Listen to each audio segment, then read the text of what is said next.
दोस्तों, आप रामायण की इस कहानी के बारे में तो जानते ही होंगे कि रावण का वध करने के बाद भगवान श्री राम अपना वनवास पूरा करके अयोध्या वापस आए तो अयोध्या नगरी के राजा बन गए और सुख पूर्वक रहने लगे। परंतु इसी बीच उनके राज्य के धोबी ने उन शब्दों से उन्हें दुविधा में डाल दिया था, जिसमें धोबी ने अपनी एक रात घर से बाहर रह रही पत्नी को अपने घर से बाहर निकालते हुए क्रोध में ये कह दिया था कि मैं राजा राम नहीं, जो किसी पराये घर में रहकर आई सीता को अपने साथ रख लूं। दोस्तों, भगवान राम जानते थे कि उनकी पत्नी देवी सीता अग्नि की तरह पवित्र है, फिर भी उन्होंने अपना राज्य धर्म निभाते हुए अपनी गर्भवती पत्नी देवी सीता का त्याग कर दिया था। भगवान राम के भाई लक्ष्मण देवी सीता को एक भयानक जंगल में छोड़ आए थे। तब देवी सीता ने वन में रहने वाले महर्षि वाल्मीकि के आश्रम में शरण ली थी। उस आश्रम में अपने 2 पुत्रों की लव और कुश को जन्म दिया था। दोस्तों, आप लोग ये भी जानते होंगे कि देवी सीता ने भगवान राम को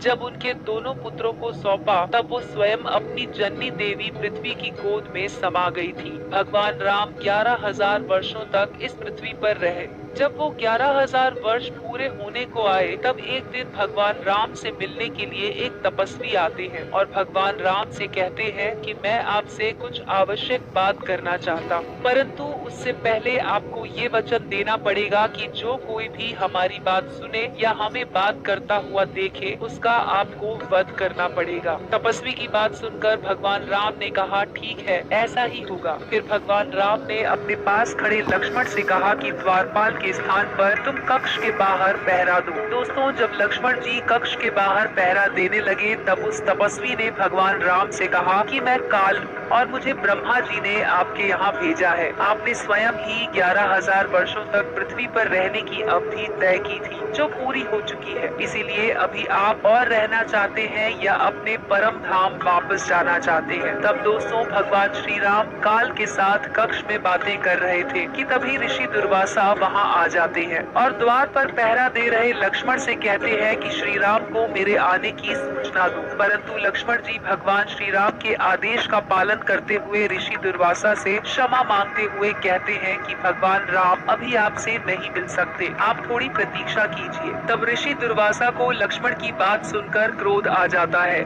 और वो लक्ष्मण से कहते हैं कि श्री राम को मेरे आने की सूचना दो, नहीं तो मैं श्राप देकर राम, लक्ष्मण और भरत सहित इस राज्य का विनाश कर दूंगा। दोस्तों, दुर्वासा ऋषि की बात सुनकर लक्ष्मण जी ने सोचा कि ऋषि के श्राप से सभी का विनाश होने से अच्छा है कि अकेले उन्हीं की मृत्यु हो। ये निश्चय करके लक्ष्मण जी बातचीत कर रहे भगवान श्री राम के पास आते हैं और उनसे दुर्वासा ऋषि के आने का समाचार बताते हैं। भगवान श्री राम तपस्वी रूपी काल को विदा करके दुर्वासा ऋषि का सत्कार करते हैं। भगवान श्री राम ने काल को लक्ष्मण के सामने ये वचन दिया था कि जो कोई उनकी बात को सुनेगा या उन्हें बात करते हुए देखेगा उसका वे वध कर देंगे। अपने इस वचन से भगवान श्री राम परेशान हो जाते हैं, क्योंकि इस वचन के अनुसार उन्हें अपने भाई लक्ष्मण का वध करना था। तब ऋषि वशिष्ठ जी कहते हैं कि आप अपने दिए हुए वचन को पूरा करते हुए लक्ष्मण जी का त्याग कर दो, क्योंकि किसी भी साधु पुरुष का त्याग करना उसका वध करने के समान ही होता है। वशिष्ठ जी की बात सुनकर भगवान श्री राम लक्ष्मण जी का परित्याग कर देते हैं। राम के परित्याग कर देने के कारण लक्ष्मण जी वहाँ से आंसू बहाते हुए चले जाते हैं और सीधे सरयू नदी के तट पर जाकर आचमन करते हैं और हाथ जोड़कर अपनी संपूर्ण इंद्रियों को वश में करके अपनी सांस रोक लेते हैं। ये देख सारे देवता उन पर फूलों की वर्षा करते हैं और देवराज इंद्र उनके शरीर को साथ लेकर स्वर्ग में चले जाते हैं। लक्ष्मण जी के मृत्यु लोक से चले जाने के बाद भगवान श्री राम ने भी मृत्यु लोक को छोड़ देने का निश्चय किया। भगवान श्री राम का ये समाचार जानकर हनुमान, सुग्रीव सहित सभी वानर विभीषण अयोध्या आए और भगवान राम, भरत और शत्रुघ्न के साथ सभी वानर मृत्यु लोक को छोड़ने का निश्चय कर लेते हैं। भगवान श्री राम ने हनुमान, विभीषण सहित 5 लोगों को मृत्यु लोक छोड़ने से मना कर दिया, पर सभी वानर और अयोध्या वासियों ने भगवान श्री राम के साथ सरयू नदी में प्रवेश किया और सरयू नदी के जल में विलीन हो गए।